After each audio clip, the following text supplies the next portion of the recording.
Dis-moi, combien de fois tu t'es senti en retard dans ta propre vie?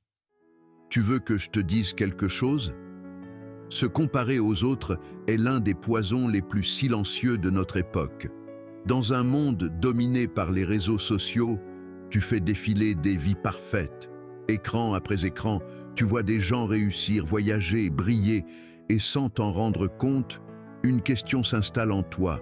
Pourquoi eux et pas moi? 70% des personnes ressentent ce besoin constant de comparaison. 70%, c'est énorme.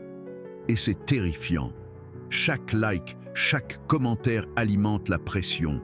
Tu entres dans un cycle toxique où tu te sens toujours moins accompli, moins intéressant, moins à la hauteur, et cette quête de validation te ronge de l'intérieur.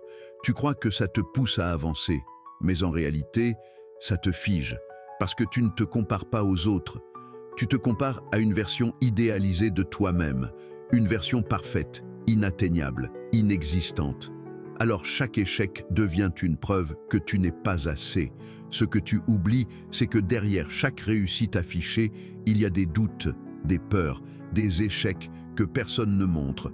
Tout le monde lutte, absolument tout le monde. Et puis vient le moment clé. Le moment où tu comprends enfin une chose essentielle. La seule vraie compétition, c'est avec toi-même. La seule personne que tu dois dépasser, c'est le toi d'hier. Apprends à célébrer les petites victoires, un pas après l'autre, même lent, même imparfait. Avancer, c'est déjà gagné. Reste concentré sur ton propre chemin, ton rythme, ton histoire, tes combats. Parce qu'au fond, voici la vérité, le bonheur ne se compare pas. Les autres n'ont pas ta réalité, et ta vie a une valeur immense, simplement parce qu'elle est la tienne.